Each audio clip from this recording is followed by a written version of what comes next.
ذلك الكتاب لا ريب فيه هدى للمتقين.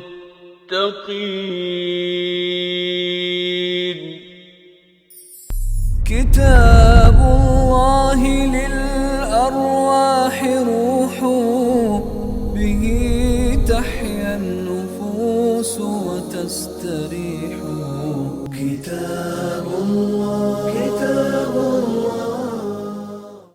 الحمد للہ وکفا والصلاة والسلام علی عبادہ الذین اصطفیٰ،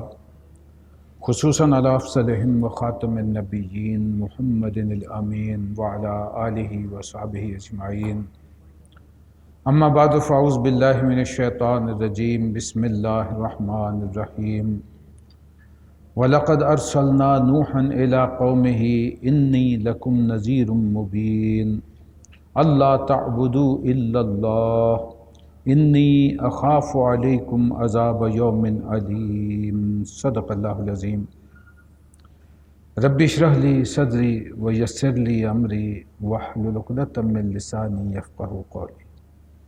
اللہم ارنا الحق حقا وارزقنا اتباعہ وارنا الباطل باطلا وارزقنا اجتنابہ.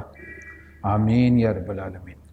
سورہ ہود کا یہ تیسرا رکوع ہے اور 6 رکوع مسلسل اب انباء اور رسل اور اس کے ذریعے سے التذکیر بالایام اللہ. اللہ تبارک و تعالیٰ نے اس روئے زمین پر جن دنوں میں بہت بڑے بڑے اپنے فیصلوں کو نافذ کیا، اس کے ذریعے سے نصیحت ہے، یاد دہانی ہے کہ ہم اپنا قبلہ درست رکھیں اور نبی اکرم صلی اللہ علیہ وسلم کی نقش قدم پر چلتے ہوئے، آپ کی سنت مطہرہ پر عمل کرتے ہوئے اپنی آخرت کو بنائیں. دنیا کے حصول کی وجہ سے یا دنیا کے لالچ میں اپنی آخرت کو برباد نہ کر لیں. اس کی مثالیں دی گئیں کہ جن جن قوموں نے اپنے رسولوں کو جھٹلایا، ان کی بات نہیں مانی، تو ان کا کیا انجام ہوا. اور بالخصوص اب یہ بات جو ہے قریش مکہ کے سامنے رکھی جا رہی ہے کہ تم نے وہی رویہ اختیار کیا ہے جو اس سے پہلے گزرنے والے لوگوں نے کیا تھا. یہ ایک آئینہ ہے، یوں سمجھیے کہ اس آئینے میں جھانک کر، اس میں دیکھ کر ہم جو کفر اور باطل اور حق کے درمیان جو کشمکش رہی ہے، اس کے کیا نتائج نکلے تاریخ انسانی میں، وہ اس آئینے میں دیکھ سکتے ہیں. حق کیا ہے، باطل کیا ہے، کون سا عمل انسان کو برباد کرتا ہے، کون سا عمل انسان کو کامیاب کرتا ہے. جن لوگوں نے صالح زندگی گزاری، ایمان لائے اپنے رسولوں پر، ان کا کہنا مانا اور اپنے آپ کو ان کے رستے پر استوار کر لیا، ان کا نتیجہ کامیابی کی شکل میں نکلا. اور اسی آئینے میں جھانک کے ہم یہ دیکھ سکتے ہیں کہ جن لوگوں نے اس کے برعکس کیا، وہ تکبر میں پڑے رہے، جاہلیت کی روش اختیار کی، ان کا انجام بربادی کی شکل میں نکلا ہے. یہ وہ چیز ہے جو یہاں واضح طور پر ان قصوں میں ہمارے سامنے نظر آتی ہے. گویا کہ وہ نشانات ہائے عبرت ہیں جنہیں دیکھو اور اپنے آپ کو درست کر لو اور عبرت حاصل کرو. سب سے پہلے اب اس میں کل بھی میں نے آپ کو بتایا تھا کہ تفصیل سے، یعنی 2 رکوع مسلسل ہیں جس میں حضرت نوح علیہ السلام کا بالخصوص جو ہے وہ تذکرہ کیا گیا ہے. فرمایا گیا وَلَقَدْ أَرْسَلْنَا نُوحًا إِلَىٰ قَوْمِهِ، اور ہم نے بھیجا نوح کو اس کی قوم کی طرف. اس میں آپ یہ جملہ ایک شامل کر لیجئے کہ گویا قریش مکہ سے یا سرداران قریش سے خطاب کرتے ہوئے نبی اکرم صلی اللہ علیہ وسلم سے کہلوایا جا رہا ہے کہ جیسے حالات اس وقت ہیں، جو روش تمہاری ہے، انہی حالات میں، ایسے ہی حالات میں اور ایسے ہی ان کے سرداروں نے جب روش اختیار کی تھی تو ہم نے نوح کو بھیجا تھا ان کے پاس، اور اس نے پیغام دیا تھا انی لکم نذیر مبین، کہ میں تمہیں صاف صاف خبردار کرنے کے لیے آیا. اللہ تعبدوا الا اللہ، یہ کہ اللہ کے سوا کسی کی عبادت مت کرو. انی اخاف علیکم عذاب یوم علیم، ورنہ مجھے اندیشہ ہے کہ تم پر ایک دردناک عذاب جو ہے وہ نازل ہو جائے گا. فقال الملأ الذین کفروا من قومہ، جواب میں اس کی قوم کے سرداروں نے جنہوں نے اس کی بات ماننے سے انکار کر دیا تھا یہ کہا، ما نراک الا بشرا مثلنا، کہ ہم تمہیں اپنے ہی جیسا ایک انسان پاتے ہیں، اس کے سوا ہم نے کوئی تم میں خاص چیز نہیں دیکھی۔ وما نراک اتبعک الا الذین هم اراذلنا بادی الرأی، اور ہم یہ بھی دیکھ رہے ہیں کہ جو ہمارے ہاں ایسے طبقے کے لوگ تھے جو غلام یا ادنا طبقے سے تعلق رکھتے تھے، صرف وہی تم پر ایمان لائے ہیں۔ وما نرى لكم علينا من فضل بل نظنكم كاذبين، اور ہم یہ بھی دیکھ رہے ہیں کہ ہم کوئی شے تم میں ایسی نہیں پاتے جو ہم سے زیادہ فضیلت والی ہو۔ اس لیے کہ سردار ہمیشہ جو ہیں وہ دولت مند ہوتے ہیں، اختیارات والے ہوتے ہیں، اور معاشرے میں ان کا وہ چاہے ان کی شر سے بچنے کے لیے لوگ ان کی عزت کرتے ہوں، لیکن بظاہر عزت تو ہوتی ہے۔ لہٰذا اس کیفیت میں جو ہے وہ کہتے ہیں ہم نے تو کوئی تم میں فضیلت نہیں دیکھی، سوائے اس کے کہ کچھ لوگوں نے اگر تمہیں مانا بھی ہے تو ہمارے معاشرے کے ان طبقات سے تعلق رکھتے ہیں جو کہ غلام ہیں یا ادنا درجے کے لوگ ہیں، بلکہ ہم یہ سمجھتے ہیں بل نظنکم کاذبین، کہ تم جھوٹے ہو، جھوٹ کہہ رہے ہو۔ قال یا قوم ارأیتم ان کنت علی بینۃ من ربی، تو انہیں جواب دیا کہ اے میری قوم کے لوگوں ذرا سوچو تو صحیح کہ اگر میں اپنے رب کی طرف سے کھلی شہادت پر قائم تھا، بینہ پر قائم تھا، اس سے پہلے رسول کی زندگی بعثت سے پہلے بھی ایک مثالی زندگی ہوتی ہے، جیسے کہ نبی اکرم صلی اللہ علیہ وسلم کی مثال ہمارے سامنے ہے، جب تک وحی نازل نہیں ہوئی تھی 40 سال کی زندگی اسی معاشرے میں گزاری، اور وہی معاشرہ آپ کو الصادق الامین کے نام سے جانتا تھا۔ تو آپ کی سیرت، آپ کے کردار، آپ کے اخلاق، آپ کا حلم، آپ کی محبت اور مروت اس معاشرے میں، اور غریب پروری، یہ مثالی تھی اس معاشرے میں۔ انتہائی جہالت کے دور سے گزرنے والا معاشرہ اور انتہائی صالح ترین شخصیت وہ نبی اکرم صلی اللہ علیہ وسلم کی۔ اسی طرح تمام رسولوں کا معاملہ تھا کہ اپنے اپنے معاشرے کے سب چوٹی کے لوگ تھے اپنے سیرت و کردار کے اعتبار سے، جو نبوت اور رسالت کے دعوے سے پہلے بھی وہاں جانتے پہچانتے تھے لوگ کہ ان سے زیادہ بہتر انسان اپنے کردار کے اعتبار سے ہمارے معاشرے میں کوئی نہیں۔ اسے انہوں نے دلیل کے طور پر پیش کیا کہ اس سے پہلے بھی میں تمہارے درمیان موجود رہا ہوں تو میری کیا حالت تھی، اور اس پر پھر اللہ کی رحمت ہوئی۔ وَآتَانِي رَحْمَةً مِّنْ عِندِهِ، اللہ تبارک و تعالیٰ نے اپنی جانب سے مجھے ایک خاص رحمت سے بھی نواز دیا، یعنی مجھے رسول بنا دیا، رسالت عطا فرمائی۔ فَأُمِّيَتْ عَلَيْكُمْ، لیکن تمہیں وہ نظر نہیں آئی، تم اس کی طرف سے گویا کہ اندھے ہو گئے۔ أَنُلْزِمُكُمُوهَا وَأَنْتُمْ لَهَا كَارِهُونَ، تب میرے پاس کیا اختیار ہے کہ میں زبردستی ہدایت تمہاری طرف چپک دوں تمہارے ساتھ، یعنی یہ تو ممکن نہیں ہے کہ زبردستی کسی کو ہدایت دے دی جائے۔ وَيَا قَوْمِ لَا أَسْأَلُكُمْ عَلَيْهِ مَالًا، اے میری قوم کے لوگوں میں تم سے کوئی مال طلب نہیں کر رہا، ان اجریہ الا علی اللہ، میرا اجر تو میرے رب کے ذمے ہے۔ یعنی این ممکن ہو سکتا ہے کہ کوئی شخص دنیاوی جاہ و جلال یا مال کی طلب میں اس قسم کا کوئی دعویٰ کر دے کہ جس سے اسے کچھ وجاہت حاصل ہو جائے، کوئی عزت حاصل ہو اور مال بھی حاصل ہو، لیکن تمام رسولوں نے یہ بات اپنی ہر قوم سے جا کر کے کہی کہ ہم تم سے اس معاملے میں کوئی مال، کوئی وجاہت نہیں چاہتے۔ وما انا بطارد الذین آمنوا، اور نہ ہی میرے لیے یہ ممکن ہے کہ میں جو لوگ مجھ پر ایمان لے آئے ہیں انہیں اپنی مجلس سے دھکے دے کے نکال دوں۔ انہم ملاقو ربہم، وہ عنقریب اپنے رب سے ملنے والے ہیں۔ ولکنی اراکم قوم تجہلون، اور میں یہ دیکھ رہا ہوں کہ تم لوگ جہالت برت رہے ہو۔ وَيَا قَوْمِ مَن يَنصُرُنِي مِنَ اللَّهِ إِن تَرَدتُّهُمْ، اور انہوں نے فرمایا کہ قوم کے لوگوں اگر میں ان لوگوں کو جو مجھ پر ایمان لائے ہیں اپنی مجلس سے نکال دوں گا، دھکے دوں گا، نکال دوں گا، تو میں اللہ کی پکڑ سے مجھے کون بچائے گا؟ افلا تذکرون، تو تمہیں کوئی نصیحت نہیں ہوتی؟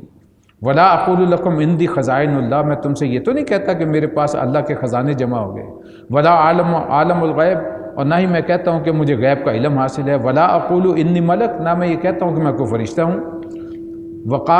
ولا اقول للذین تزدری اعینکم لن یؤتیہم اللہ خیرا، اور نہ میں تمہیں یہ کہتا ہوں کہ جنہیں تم حقارت کی نظر سے دیکھ رہے ہو، یعنی کہ وہ ادنا لوگ جو مجھ پر ایمان لائے ہیں، کہ انہیں اللہ نے کوئی خیر دی ہی نہیں۔ یقیناً اللہ نے انہیں ایمان دیا ہے تو بہت بڑی خیر ہے۔ اللہ عالم بما فی انفسہم، اللہ جانتا ہے کہ ان کے جی کا حال کیا ہے، ان کی نیت کیا ہے، وہ جو ایمان لائے ہیں ان کی حقیقی نیت کیا ہے۔ انی اضل من الظالمین، اگر میں ایسا کہوں تو میں تو ظالموں میں سے ہوں گا، میں نہیں کہہ سکتا کہ ان کی نیت کیا ہے، ان کا درجہ کیا ہے، اللہ کے نزدیک بہت عظمت و شان والے ہیں۔ قال یا نوح قد جادلتنا، انہوں نے کہا کہ اے نوح، یہ اب انتہا درجے کے آخری الفاظ ہیں جو حضرت نوح علیہ السلام کو طرح طرح سے زچ کرنے کے بعد، اور جب وہ بھی مایوس ہو گئے کہ اس قوم میں خیر سرے سے ہے ہی نہیں، اس نتیجے پر پہنچنے کے بعد وہ قوم کے لوگ کہہ رہے ہیں کہ تم نے ہم سے بڑا جھگڑا کر لیا، بہت ہم سے بحثیں کر لی، فَأَكْثَرْتَ جِدَالَنَا، اور بہت جو ہے تم نے ہم سے جھگڑا کر لیا، بحثیں کر لی، فَأْتِنَا بِمَا تَعِدُنَا، تو پھر جس چیز کی تم دھمکی دے رہے ہو وہ ہم پہ نازل کر دو، یعنی عذاب اللہ کا جو تم بار بار کہہ رہے ہو آ جائے گا، وہ اب آ ہی جانا چاہیے، ان کنت من الصادقین، اگر تم واقعی اپنے دعوے میں سچے۔ قال انما یاتیکم بہ اللہ ان شاء وما انتم بمعجزین، حضرت نوح نے جواب دیا کہ وہ تو اللہ ہی لائے گا جب وہ چاہے گا، یعنی یہ میرے اختیار میں نہیں ہے، میں تو دعا کر سکتا ہوں اللہ سے، لیکن کرنا کب ہے اور کب نازل کرنا ہے یہ اس کا اختیار ہے، جب اس کی منشا، اس کی مشیت ہوگی یقیناً وہ عذاب تم پر آ جائے گا، لیکن یہ جان لو وما انتم بمعجزین، تم سے ٹال نہیں سکو گے، پھر وہ تم سے ٹلے گا نہیں۔ ولا ينفعكم نصحي ان اردت ان انصح لكم ان كان الله يريد ان يغويكم، اور جان لو اے لوگو کہ اگر میں تمہاری کچھ خیر خواہی کرنا بھی چاہوں گا تو پھر میری خیر خواہی تمہیں کوئی فائدہ نہیں دے گی، جب اللہ کا عذاب جو ہے وہ نازل ہونا شروع ہو جائے گا، جبکہ اللہ ہی نے اب تمہیں گمراہ کرنے کا ارادہ کر لیا ہے، یعنی سزا دینے کا ارادہ کر لیا ہے، تو پھر کون بچا سکتا ہے؟ ہوا ربکم، وہی تمہارا رب ہے، وَإِلَيْهِ تُرْجَعُونَ، اور اسی کی طرف تم نے لوٹنا ہے، یعنی اس رب کا اختیار ہے، تمہارا رب بھی وہی ہے جو میرا رب ہے، لہٰذا اب تو اس کے حوالے ہے جو وہ فیصلہ کر دے۔ ام یقولون افترا، اب یہ درمیان میں جملہ معترضہ ہے، نبی اکرم صلی اللہ علیہ وسلم کو خطاب کر کے کہا جا رہا ہے کہ کیا لوگ اب بھی کہتے ہیں ان قصوں کو سننے کے بعد، اے نبی آپ نے کلام خود گھڑ لیا؟ قل ان افتریتہ فعلی اجرامی، ان سے کہو اگر میں نے بفرض محال خود بات بنا بھی لی ہے تو یہ سب کچھ میرا جرم، میری ذمہ داری ہے، وَأَنَا بَرِيءٌ مِّمَّا تُجْرِمُونَ، اور میں بری ہوں اس جرم سے جو تم کر رہے ہو، یعنی اگر یہ میرا جرم ہے تو یہ میری ذمہ داری ہے، لیکن جو کچھ تم کر رہے ہو اس کا وبال پھر تم پہ ہے، مجھ پہ نہیں ہے۔ وَأُوحِيَ إِلَىٰ نُوحٍ، پھر ہم نے نوح کو وحی کی، أَنَّهُ لَن يُؤْمِنَ مِن قَوْمِكَ إِلَّا مَنْ قَدْ آمَنَ، یہ نوح تمہاری قوم میں سے جو لوگ ایمان لا سکتے تھے بس وہ لا چکے، گویا اللہ تبارک و تعالیٰ کی طرف سے وہ مہر لگ گئی کہ اس کے بعد اب کوئی ایمان لانے والا نظر نہیں آ رہا ان میں سے، جو لا چکے سو لا چکے۔ فلا تبتئس بما كانوا يفعلون، لہٰذا ان کے کرتوتوں پر غم کھانا چھوڑ دیجئے، آپ افسردہ نہ ہوں کہ یہ ایمان نہیں لائے، اور ہماری نگرانی میں آپ یہ کیجئے وَاصْنَعِ الْفُلْكَ بِأَعْيُنِنَا وَوَحْيِنَا، ہماری وحی کے مطابق، ہماری ہدایت کے مطابق، ہماری آنکھوں کے سامنے آپ ایک کشتی جو ہے وہ بنانا شروع کیجئے۔ وَلَا تُخَاطِبْنِي فِي الَّذِينَ ظَلَمُوا، اور ان لوگوں کے بارے میں جنہوں نے ظلم کیا ہے اب میرے بارگاہ میں کوئی سفارش نہ کرنا، اِنَّهُمْ مُغْرَقُونَ، اس لیے کہ اب یہ تمام کے تمام جو ہیں وہ غرق ہونے والے ہیں۔ وَاصْنَعِ الْفُلْكَ، نوح کشتی بنا رہے تھے، وَكُلَّمَا مَرَّ عَلَيْهِ مَلَأٌ، اور جو سردار ان کے پاس سے وہ گزرتے تھے، من قوم ہی، ان قوم کے، سخروا منہ، وہ اس پر ہنستے تھے، مذاق کرتے تھے۔ یہ وہ کیفیت ہے، اگر آج بھی کوئی شخص ایسا کوئی کام کر رہا ہو جو بالکل حالات سے اور ماحول سے میچ نہ کرتا ہو تو عام طور پر لوگ یہ کہتے ہیں کہ دیوانہ ہے، یہی کام کر رہا ہے۔ اب خشکی کا علاقہ جہاں نزدیک بھی کوئی دریا موجود نہیں تھا، ایسی وادی تھی جہاں نزدیک علاقے میں کوئی دریا، کوئی اس قسم کا معاملہ نہیں تھا، لیکن وہاں نہ کبھی کوئی سیلاب آیا تھا۔ اب اس کیفیت میں لوگ، اگر وہ کشتی کوئی بنا رہا ہے وہاں، اور عمر بھی ان کی 1000 سال کے قریب ہو چکی ہے، تو اندازہ کیجئے کہ ان لوگوں کے الفاظ کیا ہوں گے کہ لگتا ہے کہ یہ بڑھاپے کے اثرات ان پہ آ گئے ہیں، یہ پاگل پن ہے جو کشتی خشکی پہ چلائیں گے۔ یہ استہزاء کا انداز تھا کہ اب یہ خشکی پہ کشتیاں چلائیں گے۔ سخروا منہ، تو ان کا مذاق اڑاتے تھے۔ قال ان تسخروا منا فإنا نسخر منکم ما تسخرون، انہوں نے جواب دیا کہ آج تو تم ہم پر ہنس رہے ہو، مذاق اڑا رہے ہو، لیکن ان قریب جو ہے ہم بھی تم پہ ہنس رہے ہو، جیسے کہ ہنس رہے ہوں گے جیسے کہ تم آج مذاق اڑا رہے ہو۔ فسوف تعلمون، اور تمہیں ان قریب خود معلوم ہو جائے گا، من یاتیہ عذاب یخزیہ ویحل علیہ عذاب مقیم، کہ کون ہے جس پر وہ عذاب آتا ہے جو اسے رسوا اور ذلیل کر دے گا، اور کس پر وہ بلا ٹوٹ پڑتی ہے جس سے وہ ٹالے نہیں ٹلے گی۔ حتیٰ اذا جاء امرنا وفارت التنور، یہاں تک کہ ہمارا جب حکم آ گیا اور وہ تنور جو تھا وہ ابل پڑا۔ اب یہ تنور عام طور پر جو ہے وہ آپ جانتے ہیں کہ آگ جلتی ہے اور اس میں کھانا یا روٹی پکانے کے لیے تنور ہوتا ہے۔ سب سے پہلے اس تنور میں سے چشمہ پھوٹا ہے، پھر اللہ نے زمین کو حکم دیا تو جگہ جگہ سے چشمے پھوٹنے شروع ہو گئے، اور آسمان پہ بادل آئے اور برسات شروع ہو گئی، یہاں تک کہ وہ کیفیت ہوئی کہ اوپر کا پانی اور نیچے کا پانی ایسے ہو گیا جیسے آپس میں مل جاتے ہیں۔ قُلْ نَحْمِلُ فِيهَا مِنْ كُلٍّ زَوْجَيْنِ اثْنَيْنِ وَأَهْلَكَ إِلَّا مَنْ سَبَقَ عَلَيْهِ الْقَوْلُ وَمَنْ آمَنَ، حکم دیا گیا کہ اے نوح ہر قسم کے جانوروں کا ایک ایک جوڑا کشتی میں رکھ لیں اور اپنے گھر والوں کو بھی اس میں سوار کر لیں، سوائے ان کے جن کی پہلے سے نشاندہی کی جا چکی ہے۔ ایک حضرت نوح علیہ السلام کی بیوی تھی جو باغیانہ طرز عمل رکھتی تھی حضرت نوح علیہ السلام کے ساتھ، اور گھر کے بھید جو ہے وہ اپنی قوم کے لوگوں پر ظاہر کیا کرتی تھی۔ اور دوسرے ایک بیٹا جس کا نام جو ہے وہ بنی اسرائیل کی تاریخ میں اگر آپ تلاش کریں تو یام یا پھر کنعان کے نام سے مشہور ہے، ان دونوں میں سے ایک نام تھا۔ 3 بیٹے بچے تھے، حضرت سام، حضرت حام اور حضرت یافس، یہ 3 بیٹے ایمان لے آئے تھے، اور ایک بیٹا جس کا نام یا تو یام تھا یا پھر کنعان تھا، یہ ایمان نہیں لایا تھا، یہ اپنی ماں کے ساتھ رہتا تھا۔ ان دونوں کے لیے اللہ تبارک و تعالیٰ کی طرف سے عذاب کا فیصلہ ہو گیا اور حکم دیا گیا کہ انہیں کشتی میں سوار نہیں کرنا۔ وما آمن معہ الا قلیل، اور اس کے ساتھ ایمان لائے ہی کتنے لوگ تھے؟ چند ایک، قلیل، تھوڑے سے۔ بعض روایات جو میکسیمم کی ملتی ہیں کہ 70 افراد تھے، اور بعض روایات میں ہے کہ صرف 3 بیٹے ہی تھے جو تو ایمان لائے تھے، باقی اور تھا ہی کوئی نہیں، واللہ عالم۔ وقال ارکبوا فیہا، حضرت نوح علیہ السلام نے جب وہ آثار شروع ہو گئے، پانی آنا شروع ہو گیا، تو اب حکم دیا ان لوگوں کے لیے کہ سوار ہو جاؤ اس کشتی میں، بسم اللہ مجریہا و مرساہا ان ربی لغفور الرحیم، اس اللہ ہی کے نام سے اس کا چلنا بھی ہے، اس کا ٹھہرنا بھی ہے، اور یقیناً میرا رب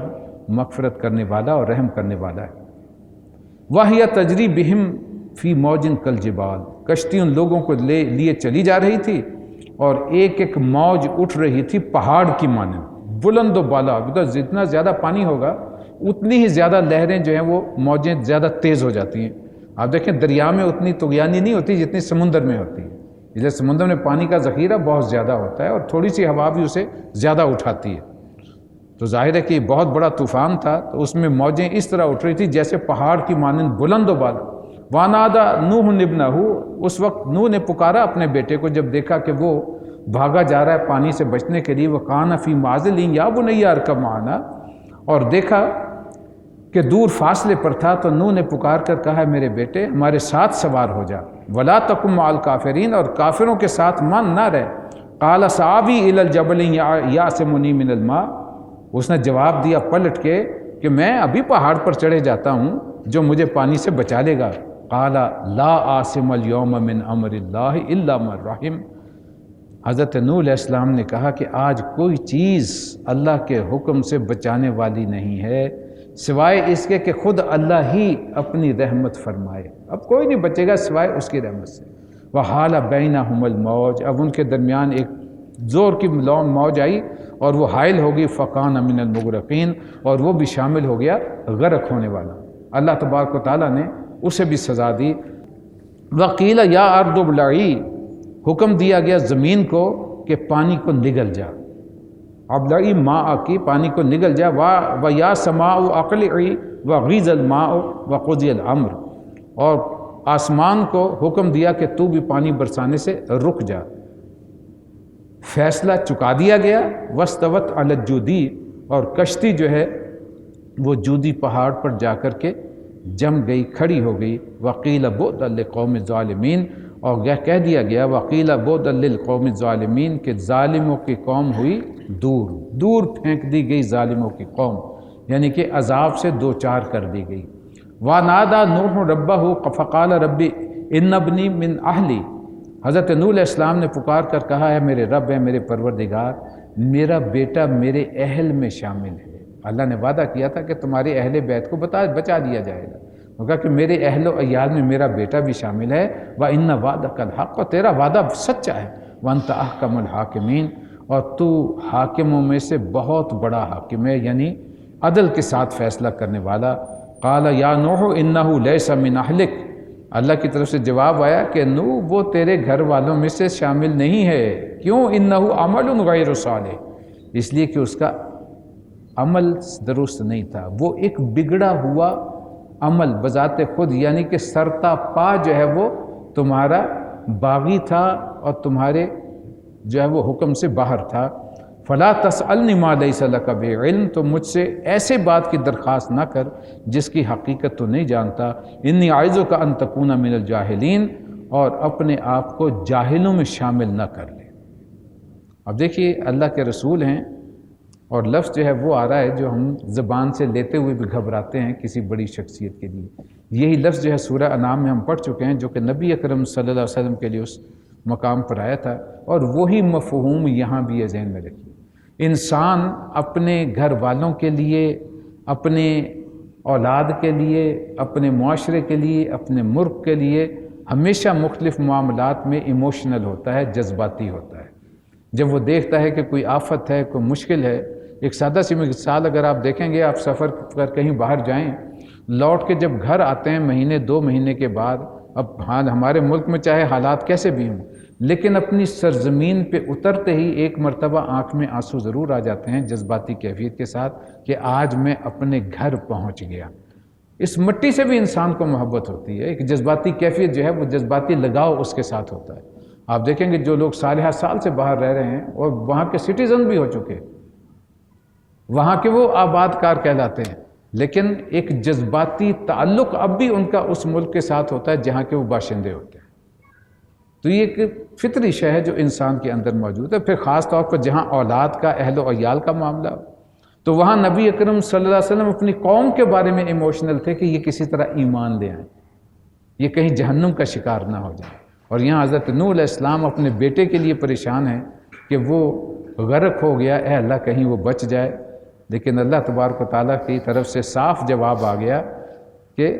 وَلَا تَكُونَ مِنَ الْجَاهِلِينَ، جذباتی باتیں مت کرو، ایموشنل مت ہو، اللہ کا فیصلہ بے لاگ ہوتا ہے۔ قال ربی انی اعوذ بک ان اسألک ما لیس لی بہ علم،